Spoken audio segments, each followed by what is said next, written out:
Olá, meu nome é o professor Kleber Fontes e hoje nós vamos falar da teoria do desenvolvimento. Para isso nós vamos usar 4 teóricos base. 4 teóricos que serão a base da nossa aula.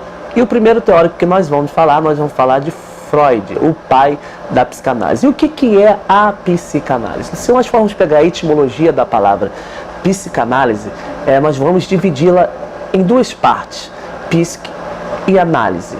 Então logo nós vamos ter a análise da mente ou a análise da mente humana. E Freud começou seus estudos lá com Charcot, quando ele vai estudar com Charcot e ele vê a questão da hipnose. Freud fica vislumbrado, ele fica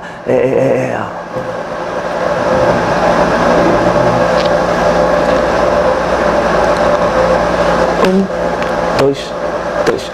Olá, meu nome é o professor Kleber Fontes e hoje nós estamos aqui para falar de psicanálise. E a nossa matéria de hoje é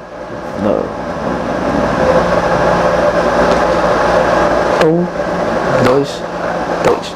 Olá, meu nome é o professor Kleber Fontes e hoje nós vamos falar sobre psicanálise. E hoje nós vamos falar sobre a matéria teoria do desenvolvimento. Nós vamos usar 4 teóricos base para a nossa aula. E o primeiro teórico que nós vamos falar é de Sigmund Freud, ou de Freud, como mais conhecido popularmente, Freud, o pai da psicanálise. Nós vamos aí dividir a palavra psicanálise em 2 partes, na etimologia, né, na gênese da sua palavra. Psique, mente, análise. Então, logo, a psicanálise é a análise da mente, do desenvolvimento humano. Freud, ele começa seus estudos de uma forma diferenciada. Freud, ele foi sempre um estudioso muito eficaz, ele sempre foi muito a fundo daquilo que ele queria. Freud foi biólogo, Freud foi filósofo, Freud foi um doutor muito dedicado. O Dr. Bip, da faculdade de Friburgo, que era um crítico de Freud, ele disse que Freud custava o que fosse, ele ia estudar sempre para confirmar todos os seus estudos. Então, até mesmo os seus críticos, eles sabiam do poder de estudo e da influência que Freud tinha nos seus estudos para as vidas vindouras. Então, para nós começarmos, Freud ele vai subdividir o desenvolvimento humano, né, a psique humana. Ele vai pegar a sua estrutura da personalidade e ele vai estruturar em 3 partes. Ele vai dizer que a estrutura da personalidade humana ela está subdividida em 3 partes. A primeira, id, a segunda, ego e a terceira, superego. Então, se nós formos falar não de uma forma acadêmica, mas de uma forma popular, na qual todos possam entender, o que é o id? É o seu inconsciente, onde está todo o seu libido.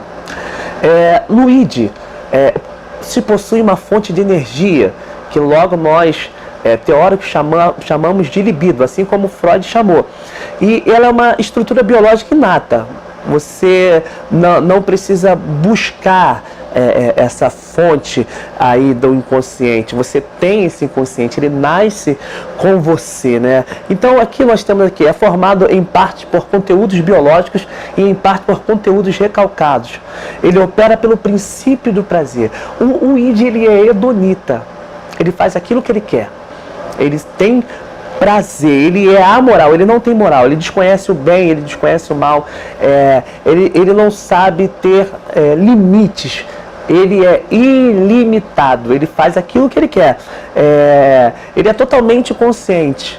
Para isso, daqui a pouco nós vamos falar do ego, que é a nossa consciente. Então, diferente do ego, o id ele é totalmente inconsciente, ele é imoral, ele é hedonita, ele quer prazer. E ele está dentro de você, isso é inato. Você querendo ou não, ele vai estar dentro de você. E aqui nos nossos estudos diz, essa instância da personalidade é considerada o polo pulsional da personalidade. Os seus conteúdos são inconscientes e são tanto inatos como também recalcados e adquiridos. Do ponto de vista econômico, essa instância é o reservatório inicial da energia psíquica e opera pelo início do prazer.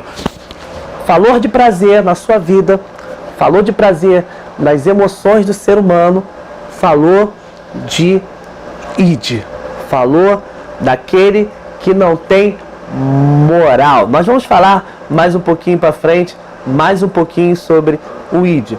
E a segunda coisa da estrutura da personalidade que Freud subdivide em 3 partes, que é id, ego e superego, é o ego. O ego é a sua consciência. É aquilo que você pensa todos os dias. É a estrutura que tem o objetivo de promover o contato, trocar entre o sujeito e a realidade objetiva. Você tem uma consciência. O id é como se estivesse falando assim, ó, você estava inconsciente, cara, você não sabia o que estava fazendo. Não é possível que você sabia o que você estava fazendo. Já não, o consciente, você estava consciente daquilo que você estava fazendo. Então você estava certo daquilo que você estava fazendo. A sua consciência é o seu ego. O ego, o que ele faz? O ego, ele está numa relação de dependência tanto para com as reivindicações do id como a reivindicação do superego. O que vai acontecer? Existe o id, vamos dizer que o id esteja aqui. O ego, ele fica no meio, que é o seu consciente, e tem o superego. Então, o id vai fazer influência no seu ego e o seu superego também vai pressionar o seu ego. O id, ele vai pressionar o seu ego para fazer tudo aquilo que for amoral, tudo aquilo que der prazer, e o superego, ele vai impressionar a sua mente, ou vai pressionar, impressionar não, ele impressiona também, mas ele vai pressionar a sua mente a fazer aquilo que é moral. Mas daqui a pouco a gente vai falar do superego. Então o que o ego faz? Ele opera com o princípio da realidade. A sua consciência, ela é real, diferente do id, que ele vai trabalhar com coisas irreais, coisas fantasiosas, coisas imorais. O ego, ele controla todas as funções cognitivas, perceber, pensar, planejar, decidir. Então, é a sua consciência. A sua consciência, ela tem o poder de planejar, ela tem o poder de decidir, ela tem o poder de perceber as coisas. E também é responsável pelo mecanismo de defesa psíquicos. E é o que nós reconhecemos como nossa personalidade também. A nossa consciente, a nosso ego, é aquilo que nós chamamos de nossa personalidade. Tem como função inibir os impulsos do id. Id, ego, consciência. Ele tenta inibir os impulsos que o seu inconsciente vai fazer em cima da sua consciência. Ele tenta, mas muitas das vezes ele não consegue, porque o prazer às vezes fala mais do que a realidade. Só que para que isso não aconteça, que o prazer não tome a sua consciência e você viva só de libido, que os seus pacientes, que as pessoas que você atender, que os seus clinicados vivam só de prazeres, vai existir o superego, que nós falamos a priori. Nós falamos que Freud, ele subdivide a estrutura da personalidade em 3 partes. Id, que é hedonita, imoral e só pensa no prazer.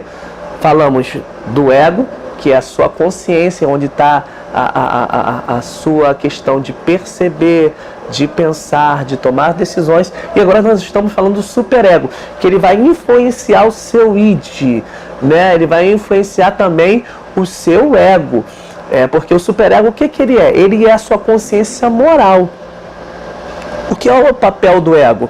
Ele é assimilável, ele é um juiz. Ele traz senso às questões que o id manda fazer. Como já dito, a priori, o id quer prazer. O ego, ele vai aceitar aquilo que o id fala ou não.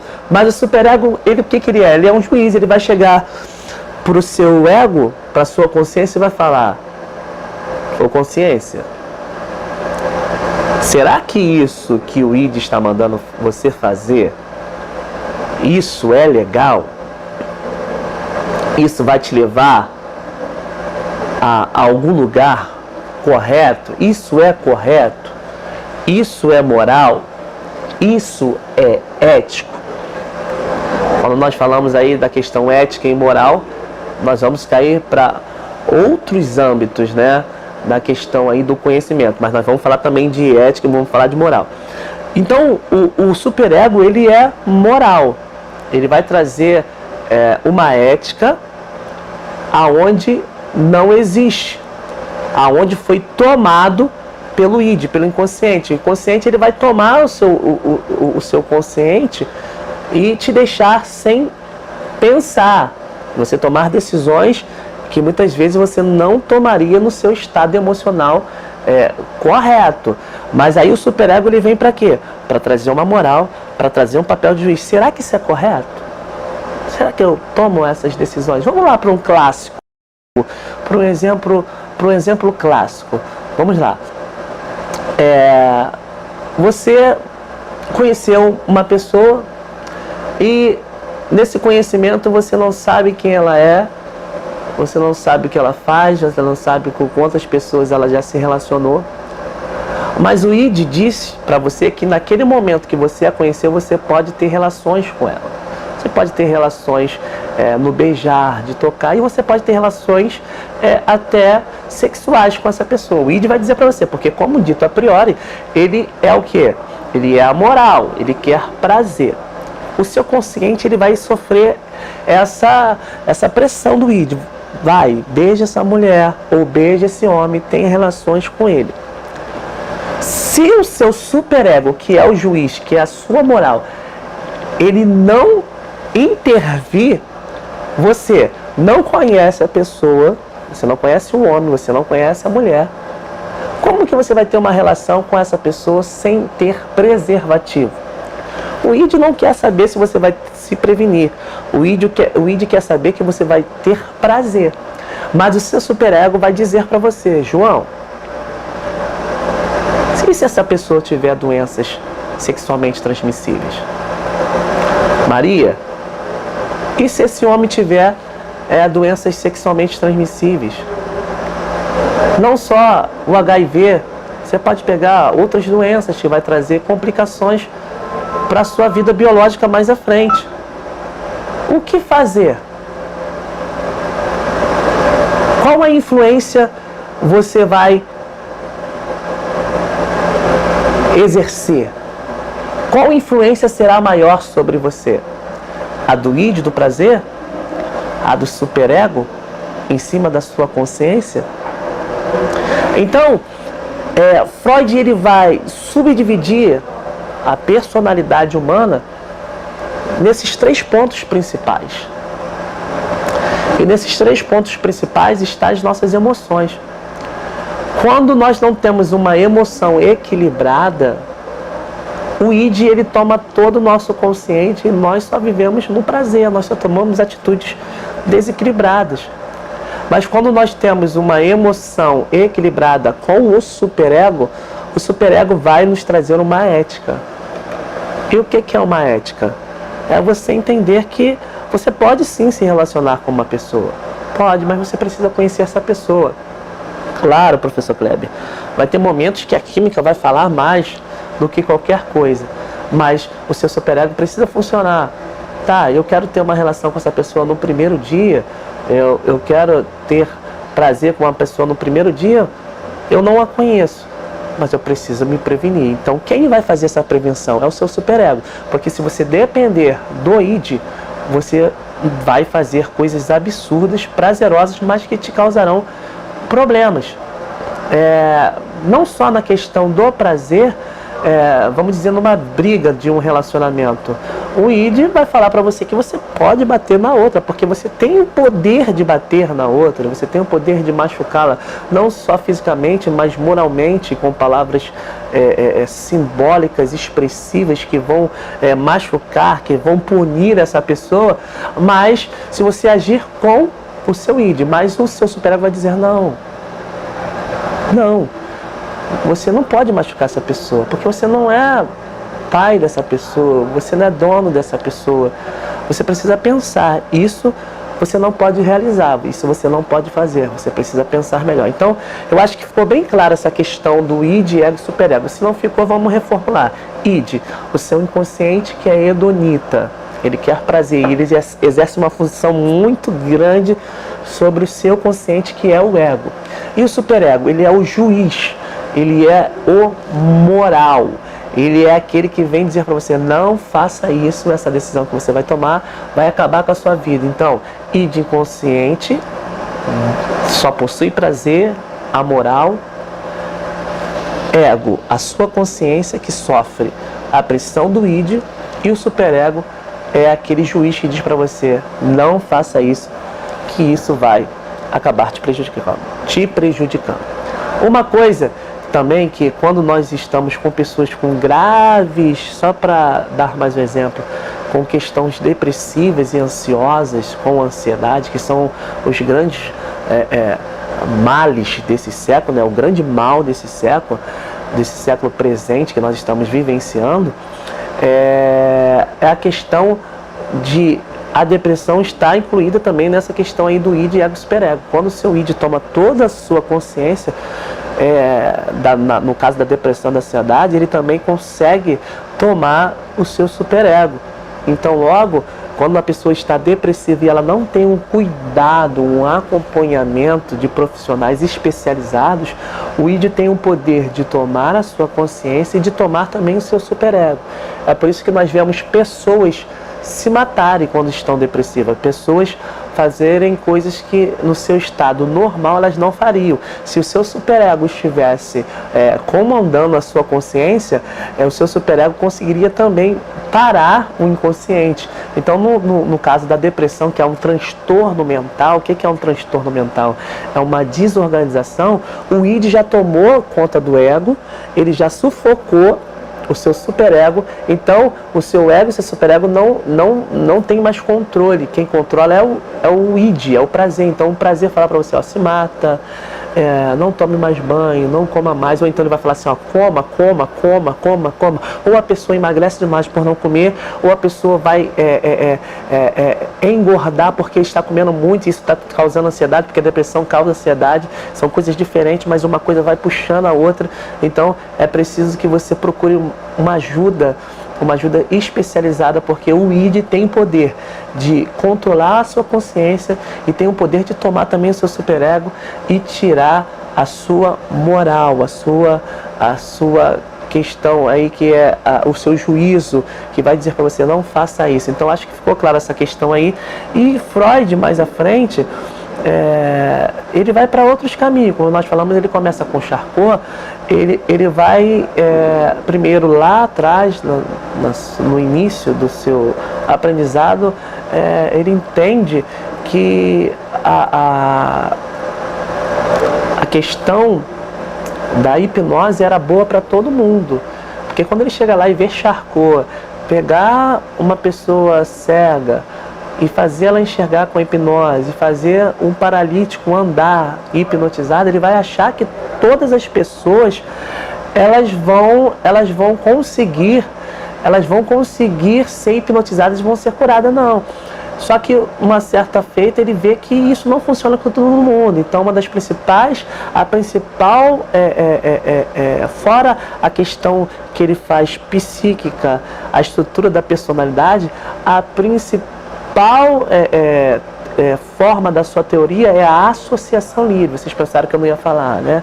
Mas Freud, ele vê que a hipnose, ela não funciona com todas as pessoas, mas ele constrói dentro da psicanálise essa ferramenta chamada associação livre, que através da associação livre ele consegue levar as pessoas a entenderem e a compreenderem aquilo que está fazendo mal a ela, seja na infância, seja na adolescência ou na sua fase adulta. E é bom nós enfatizarmos isso, que tem em um livro, tem um doutor que vai dizer que Freud, ele vai dizer que o adulto, ele é filho da criança. Então, Freud vai afirmar que todas as nossas atitudes na fase adulta são refletidas pelo que nós vivenciamos na infância. Então, é por isso que nós precisamos cuidar das nossas crianças, né? Então, Freud, mais à frente, depois que ele faz a associação livre, ele vai ali,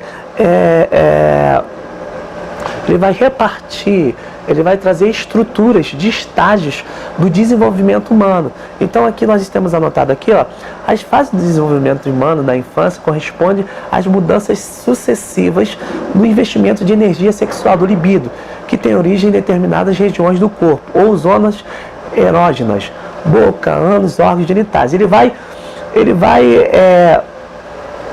colocar a fase da personalidade humana em estágios evolutivos. A primeira estágio é a fase oral, que é do nascimento vai de 0 a 2 anos, né? Em que a criança tem um prazer com a boca. Freud vai chegar lá para os estudiosos, vai apresentar a tese e dizer, olha, a primeira parte sexual da criança, quando ela tem, é na infância, e é quando ela tem o prazer em sentir o seio da sua mãe. Então, a primeira fase é a fase oral. Então, ela fala que é o prazer da criança na boca. Você vai ver que a criança de 0 a 2 anos, tudo ela quer colocar na boca. Ela coloca o pé na boca, ela coloca qualquer coisa na boca, porque é a parte que ela tem o prazer. E ele vai falar da fase anal, que é de 2 a 3 anos, que é a fase que a criança tem o prazer ali no seu ânus. Vai ver que as crianças começam a aprender o que é evacuar, a aprender o que é ir no banheiro, né? E as crianças têm prazer, falam, mamãe, papai, olha aqui as minhas fezes, mamãe, olha aqui como é que ela é grande, ela é pequena. Então a criança, pais psicanalistas que têm seus filhos, e até os que não são, conseguem, a partir dessa visão de Freud, ver essa questão da criança, a fase fálica, que é de 3 a 5 anos, nós temos aí, que está aí dentro do complexo de Édipo, né? E temos também o período da latência, a questão da puberdade, da fase genital da criança. Então nós temos aí a resolução de 5 fases em que Freud vai fazer, e nós temos aí Freud dizendo que a personalidade da criança ela se fecha ali aos 7 anos. Então, psicanalistas, pais, nós precisamos entender que a criança precisa ser cuidada até os seus 7 anos. Ela precisa ter um cuidado muito especial, porque tudo que for feito com ela de 0 a 7 anos vai refletir na sua fase adulta, como a priori dito. Freud vai dizer, a criança é pai do adulto, ou o adulto é filho da criança, porque tudo aquilo que o adulto fizer vai ser feito porque foi refletido na sua infância. Então precisamos termos cuidado com a questão aí da criança e ter cuidado com as nossas crianças. O segundo teórico que nós vamos falar é Erik Erikson. Ele foi um psicanalista alemão que estudou com Anna Freud, filha de Freud. Ele se formou lá em psicanálise no Instituto de Psicanálise em Viena, né, onde Freud colocou todas as suas teses. Ele era um cara que se interessava pela arte, como também Jacques Lacan se interessava muito pela arte. E ele também formulou a teoria do desenvolvimento psicossocial, diferente de Freud, que Freud, tudo que Freud falava estava desenvolvido dentro do id, dentro do libido, dentro do ego, do superego. Diferente de Freud, ele vai dizer que o desenvolvimento da criança ou da pessoa está dentro do desenvolvimento psicossocial, tá? Se nós formos pegar a teoria de Freud e a teoria de Erik Erikson, nós vamos dividir. A motivação de Freud era o comportamento humano e sexual por natureza. A motivação, segundo Erik Erikson, era primária e do comportamento social, e reflete o desejo de se afiliar a outras pessoas. Diferente de Freud, que vai dizer tudo é libido, tudo se desenvolve através do desejo sexual. Não, como o Vygotsky, que nós vamos falar mais à frente também, Erik Erikson vai falar que a questão do desenvolvimento da criança e do ser humano é social. Ele precisa estar no meio de pessoas para se desenvolver. Então, quando nós falamos dessa questão de Erik Erikson e de Vygotsky também, que nós vamos falar mais à frente, nós vamos entender que isso é real. Freud, com sua teoria, é real, e também Erik Erikson e Vygotsky também é muito real. Por quê? Porque nós temos até exemplos. Vamos pegar as meninas lobos, depois vocês pesquisem. Essas meninas foram meninas que que se perderam na mata e tiveram aí a sua educação psicossocial, tiveram seu desenvolvimento educacional com lobos. Quando elas foram encontradas nessas florestas, elas já andavam como lobos e elas já falavam como lobo. Como? Elas não tinham fala humana, elas não desenvolveram a fala humana, elas desenvolveram a fala dos lobos. Então, isso é comprovado, isso não é história, nem contos de fada, isso é algo real. Então, Erik Erikson ele vai dizer que o desenvolvimento humano, ele acontece através de desenvolvimento social. E nós que estudamos a pedagogia, como eu também sou um pedagogo, não só psicanalista, nós vamos entender que a criança desenvolve e ela é alfabetizada nos seus primórdios pela sua mãe. A primeira alfabetização da criança, ela vem aí na questão de sua mãe, porque a mãe, ela está presente com a criança. Então a primeira questão, a maioria das vezes a criança fala mamãe, vai falar papai, mas a maioria das vezes tem as suas exceções, porque todas as regras possuem exceções, mas todas as vezes que a criança vai falar as suas primeiras palavras é mamãe. E inicialmente, se nós formos falar do desenvolvimento, até chegar ao desenvolvimento da fala, todos nós desenvolvemos inicialmente com a questão de gestos, de apontamentos. A criança inicialmente ela não sabe falar, ela vai apontar. Depois ela vai passar ali pelas fases ali, de 0 a 2 anos, ela balbuciar, né? Ela vai vai falar pequenas vai falar pequenas coisas e depois ela vai começar água, coito, biscoito. Então o desenvolvimento da fala dela, ela vai vir consequentemente com a idade e com o seu desenvolvimento psicossocial e também com o desenvolvimento aí, como Freud vai dizer, das questões do id, ego, superego e das suas fases, que ele divide ali em 5 fases. Mas segundo Erik Erikson, as mudanças da vida e do desenvolvimento humano acontecem ao longo da vida, conforme ele vai se desenvolvendo, conforme ele vai tendo relações. Ambas as experiências precoces e posteriormente são importantes. Então ele vai dizer que tudo acontece conforme o desenvolvimento social. Vygotsky, lá na frente nós vamos estudar, porque as duas teorias elas se parecem, né? Ele vai dizer que o meio em que nós vivemos influencia o que nós seremos. É claro que também nós não podemos colocar como uma regra geral. Todas as regras podem ser quebradas, né? Todas as leis possuem seus incisos. Então, o meio influencia, mas uma pessoa pode estar no meio ruim e ser uma pessoa boa. Isso não quer dizer que ela vá ser ruim. Mas Erik Erikson, com sua teoria, vai dizer que pode sim exercer uma grande influência. Vygotsky também vai dizer que o seu meio pode envolver uma grande influência. Diferente de Freud, que fala que a maioria das coisas está no seu inconsciente, Erik Erikson vai dizer que o desenvolvimento da pessoa está no seu ciclo vital, está no seu ego, no seu consciente. O estudo dele é a partir da consciência da pessoa. E se nós formos falar de consciência, nós podemos falar também de Melanie Klein, que é uma de nossas teóricas psicanalistas, né, da psicanálise.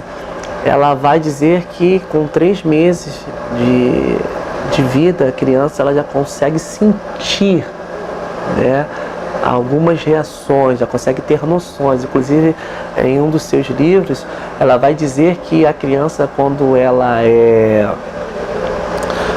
quando a mãe rejeita, a criança já sabe que ela é uma rejeitada. Por quê? Porque a mãe, quando rejeita uma criança, o útero da mãe ela comprime a criança. Nesse comprimir a criança sente a rejeição da mãe. Dito isto, numa certa aula que eu estava ministrando, um aluno começa a chorar e diz: professor, isso é real, isso aconteceu.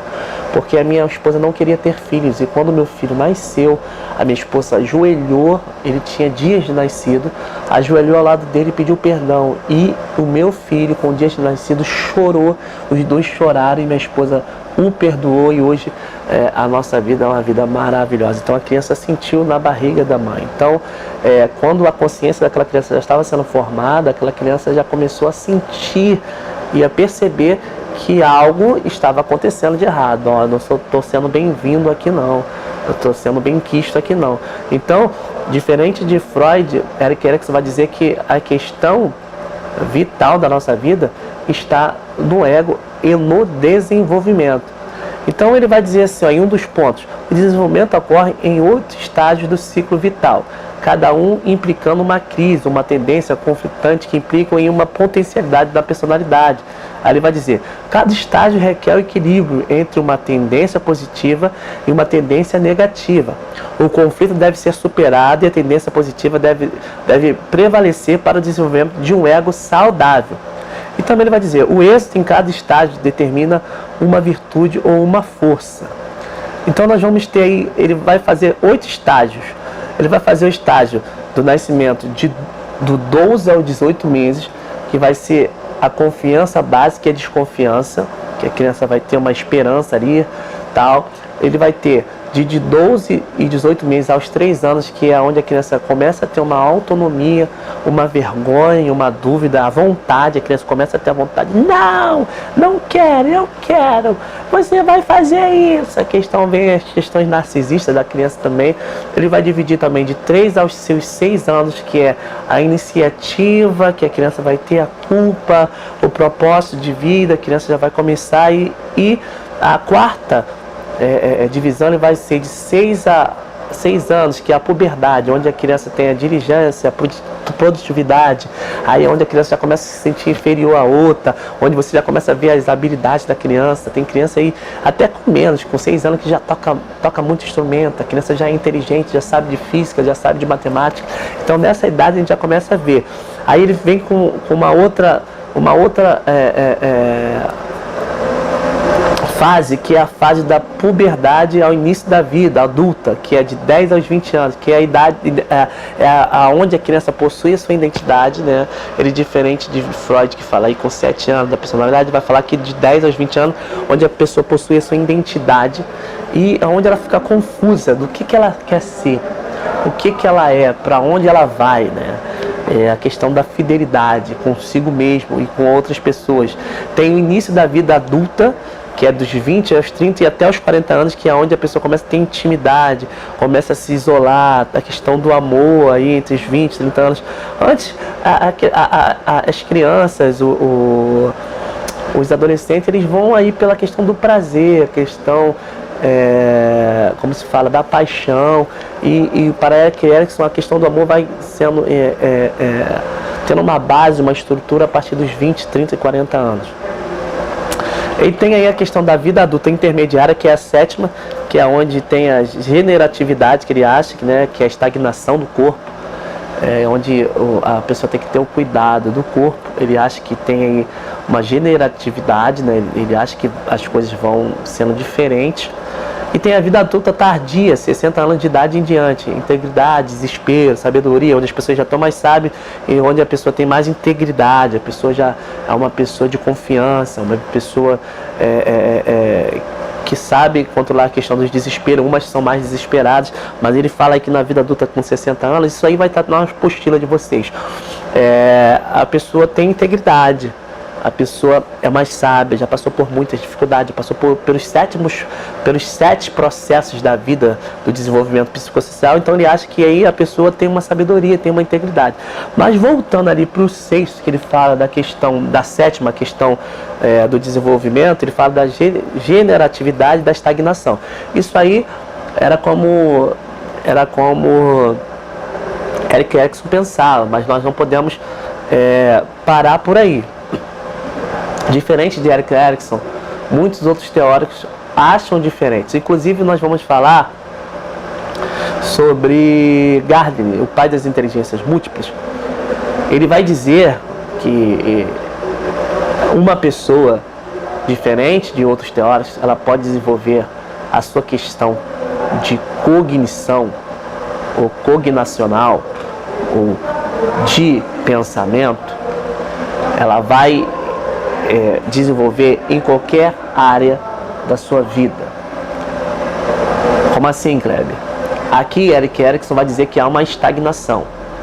Mas para Gardner, o pai das inteligências múltiplas, antes de ele fazer a teoria das inteligências múltiplas, ele pensava também que chegou na idade adulta, fica mais difícil de aprender, a pessoa não aprende mais. É claro que tem algumas dificuldades, mas com com seus estudos, Gardner ele vai entender que a pessoa, a qualquer momento da sua vida, ela vai poder desenvolver a sua cognição e ter o conhecimento. Ele vai dizer assim, para que isso haja, basta que ela tenha prazer. Se ela tiver prazer no que está aprendendo, ela vai aprender. Eu te comprovo isso, porque há 9 anos eu sou professor de canto coral e percussão da terceira idade pela Prefeitura do Rio de Janeiro.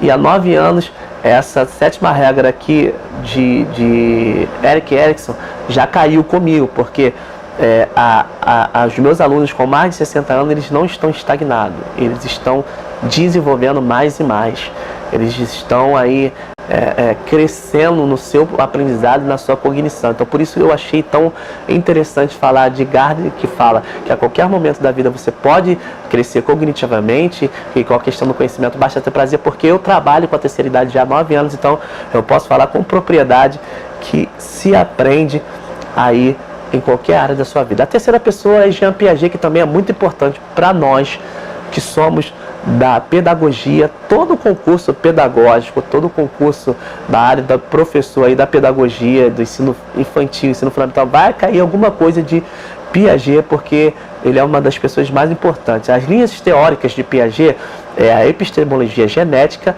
e o construtivismo, tá? Nós vamos falar aí, ele vai desenvolver a questão do desenvolvimento cognitivo. Nós vamos falar logo sobre as áreas das crianças. Nós vamos falar aí teses principais da teoria de Piaget. Todo organismo possui uma estrutura que se modifica sob a influência do meio. Ele também vai acreditar na questão do meio. Então, todo organismo possui uma estrutura que pode ser influenciada pelo seu meio. O meio vai influenciar a sua estrutura. Toda a gênese parte de uma estrutura e chega a outra estrutura. Então, todo início parte de uma estrutura e também vai chegar a outra estrutura. Então, quando nós nascemos, nós partimos de uma outra estrutura. A nossa gênese vem dos nossos pais. Então, logo, nós partimos de uma estrutura e dessa estrutura nós vamos chegar a outra estrutura. Então, é verídico o que Piaget está falando. Ele vai dizer também, todo conhecimento é sempre a assimilação de um dado exterior à estrutura do sujeito. Então, tudo que nós conhecemos é através da assimilação. E todo organismo possui necessidade de equilíbrio por autorregulação. Crescer é reorganizar-se. Então ele vai dizer que para você crescer, você tem que se organizar. Chegarão pessoas até você que estarão desorganizadas, estarão com suas estruturas psíquicas desorganizadas, e você vai precisar ajudar elas a se organizar. Isso vai estar mais específico nas nossas apostilas que você vai ter. Mas nós vamos aí falar sobre os estágios, que esses estágios vão ser primordiais para você que faz concurso na área da pedagogia, na área da educação, que são os estágios de desenvolvimento da inteligência. Piaget ele vai desenvolver também estágios, ele vai subdividir estágios do desenvolvimento da inteligência. E a aprendizagem não se dá de um contínuo linear, mas sim por estágios, por saltos qualitativos. Tá? Ele vai dizer que vai haver desenvolvimentos da sua vida por estágios, tá? Não é uma coisa linear, é assim e sempre vai ser assim, é algo já feito. Não. Vão ter estágios da sua vida e esses estágios vão ser qualitativos. Ele vai dizer também a sequência do desenvolvimento da inteligência passa obrigatoriamente por todos os estágios em sequência. O primeiro estágio é o estágio aí sensório-motor, que vai de 0 a 10 anos. Desculpa, de 0 a 2 anos, nós temos o pré-operatório, que vai de 2 a 7 anos, e nós temos o operatório, que vai o operatório concreto de 7, 11 ou 12 anos, e o operatório formal de 11 a 12 anos em diante. Kleber, foi muito rápido dessa parte. Calma, nós vamos falar de cada uma especificamente. Mas voltando, o sensório motor é de 0 a 2 anos, o pré-operatório é de 2 a 7 anos, e o operatório é operatório concreto de 7 a 11 anos ou 12 anos, ou operatório formal de 11 a 12 anos. O sensório motor é a compreensão do mundo, coordenando as experiências sensoriais com as ações físicas e motoras. Então, ali a criança tem as experiências dela com as ações físicas e motoras, sem pensamento conceitual ou reflexivo. Principais conquistas nessa questão aí do sensório motor é permanência do objeto, progressão da ação reflexa para o pensamento simbólico. Então, nessa parte aí dos 0 a 2 anos, a criança começa a ter a questão aí do reflexo, né? Ela começa a ter a questão da permanência do objeto, ela começa a ter um pensamento simbólico. O pré-operatório de 2 a 7 anos está aí na utilização do pensamento simbólico e da linguagem para representar e compreender o mundo. Então, de 2 a 7 anos, a criança já está com a sua questão aí do desenvolvimento da fala, já se amadurecimento, ela começa a adquirir, ao invés da linguagem, porque todo ser humano, como nós falamos a priori, ele possui linguagem, ele não possui a língua em si, a fala, um desenvolvimento da fala já com uma questão mais complexa. De 0 a 2 anos, ele ainda está o seu desenvolvimento aí da fala muito, não é maduro, tá muito imaturo, né? Não tem amadurecimento na questão da fala. Então, a partir dos 2 a 7 anos, que é a questão da fase do desenvolvimento pré-operatório, é onde a criança está desenvolvendo a sua fala. A questão da linguagem, ela vai saindo do apontamento, das indicações de apontar, de querer algo, para a questão da fala. E aí, da questão dos 2 a 7 anos, está a questão aí do desenvolvimento da personalidade, e é onde entra o egocentrismo da criança e a centralização. Ela acha que tudo está em volta dela e tudo é por ela, e ela é o centro das atenções. Aí, nessa questão de 2 a 7 anos, que é a questão do pré-operatório, está a imaginação e a linguagem. De 2 a 7 anos, a criança começa a imaginar mais, desenvolver mais a sua linguagem. Ela já não vai falar mais água, ela vai falar água, ela vai entender que não é mais água, é água. Ela vai entender que é diferente a questão da linguagem. Então, ela, nesse período, a imaginação dela está maior e a sua linguagem está mais madura. É claro que vai ter todo um desenvolvimento. E nós temos um operatório concreto, onde o raciocínio lógico e objetivo sobre eventos concretos. Então, com essa idade de 7, 11, 12 anos, a criança já está com um raciocínio lógico já formado e se formando, e os seus objetivos já são mais concretos, não são muito abstratos quanto de 0 a 2 e de 2 a 7. Então, nessa idade aí da questão do operatório concreto, a principal conquista da criança é o desenvolvimento das capacidades lógicas e pré-científicas. Então, a criança, se você chegar a falar uma criança dessa, a água, a pata nada na água, claro, né? Ela nada onde? Se ela vai nadar, é na água. Então, o desenvolvimento lógico dela já está. Aí você vem com aquelas brincadeirinhas de criança para ela falar: mãe, eu já sou um adulto, eu já sei essas coisas, isso aí não é mais para mim, mãe, isso já passou. Então, a criança já está com essas questões lógicas desenvolvidas.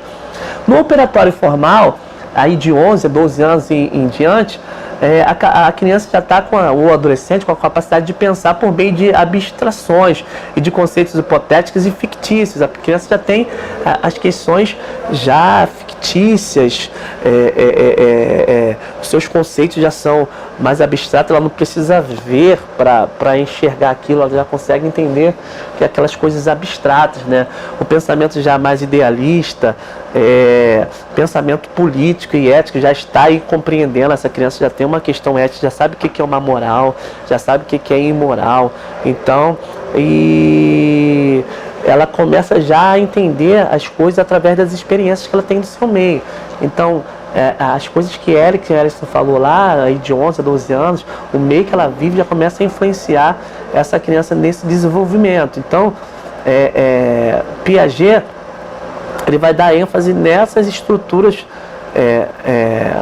mentais. Ele vai falar sobre o operatório formal, o operatório concreto, ele vai falar também sobre o pré-operatório e vai falar também sobre o sensório motor. Então, essas são as questões do desenvolvimento aí de Piaget, que isso cai em muitas provas, você precisa ir estudar mais profundo. E para terminar, nós vamos falar de Vygotsky, que também está relacionado ali à questão do nosso amigo Erik Erikson. O Vygotsky vai falar sobre o desenvolvimento humano, ele vai falar sempre que o desenvolvimento humano se dá através da sua relação com o social. Então, ele vai dizer que a cultura exerce uma influência muito grande no desenvolvimento social de uma criança. Então, é preciso entender como que essa criança está sendo desenvolvida, como que essa pessoa está sendo desenvolvida. Vygotsky vai dizer que precisamos entender quais crianças nós estamos formando e quais crianças nós queremos formar, porque o meio vai exercer uma influência muito grande, o social vai ser uma influência muito grande na vida dessas crianças. Ele vai dizer assim, que a cultura deve ser considerada de uma forma muito grande na vida humana e no psíquico da criança. Porque, vamos lá, é claro que nós não podemos trazer uma visão holística, que tudo vai ser igual, que tudo vai ser igualitário, que todas as regras são para todos. Não, todas as regras podem ser quebradas e tem as suas exceções.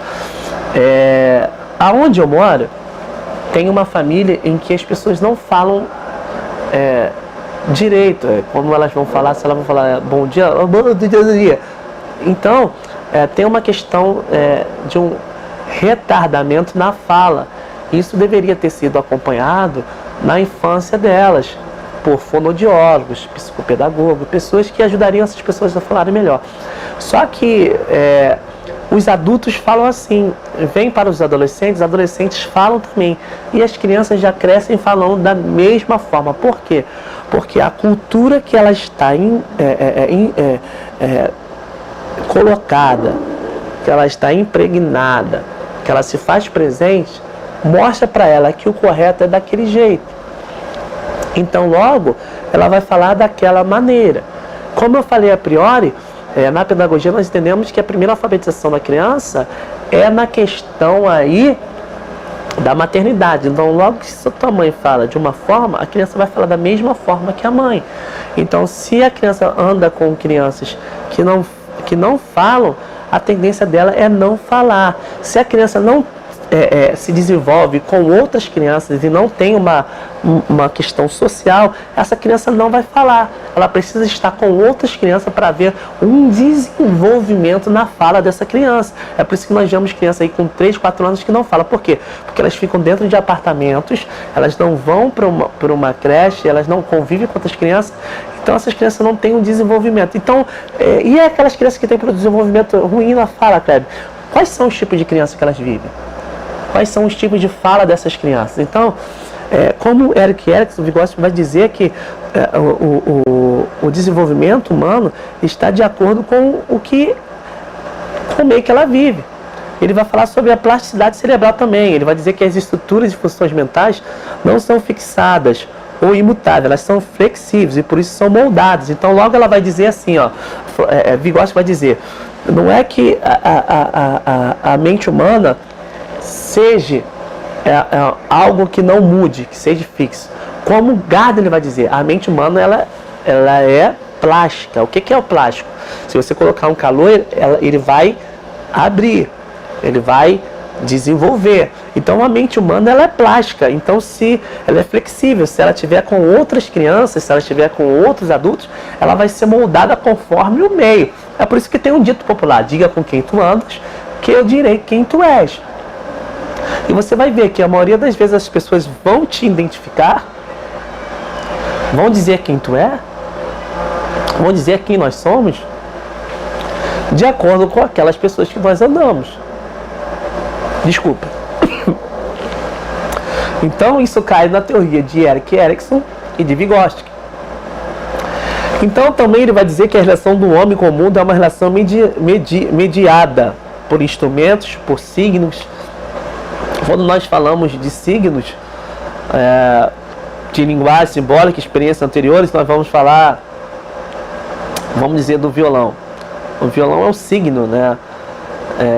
Mas para nós aprendermos a falar o violão, nós temos que conhecer o violão. Como é que nós vamos falar de algo que nós não conhecemos?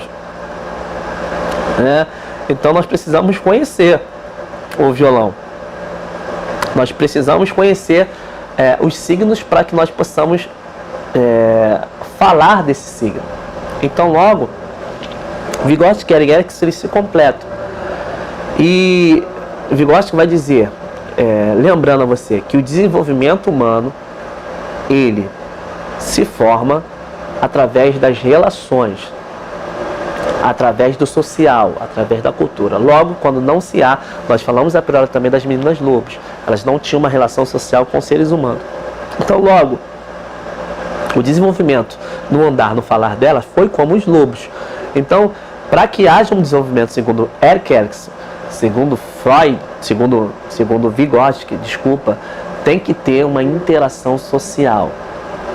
E essa interação social vai ser, na vida dessa pessoa, uma plasticidade. Ela vai ser algo flexível, que, segundo Gardner, a qualquer momento ela pode ser moldada. Ela pode aprender. Quem também vai falar sobre essa questão do desenvolvimento em qualquer parte da nossa vida, temos vários teóricos, Gardner, Piaget. Nós vamos entender que a qualquer momento nós podemos ter um desenvolvimento. A criança, o adulto pode ter um desenvolvimento, basta ela querer. Porque, como diz na psicologia comportamental, nós não mudamos ninguém, nós damos estímulos, e os estímulos mudam pessoas. Então, quais foram a teoria? Freud, que nós baseamos aí na questão do id, ego e superego. Nós falamos de Erik Erikson, que nós falamos aí também do desenvolvimento da pessoa com a questão aí do meio que ela está. Falamos de Piaget, da questão aí só do sensório motor, do operacional. Falamos também de Vygotsky. Então que você fique com essa aula, e para você aprender mais e saber mais, vai ter aí a nossa apostila da nossa videoaula que você está vendo, e você vai poder se aprofundar mais nesses assuntos. Esperamos vocês nas próximas aulas. Até mais.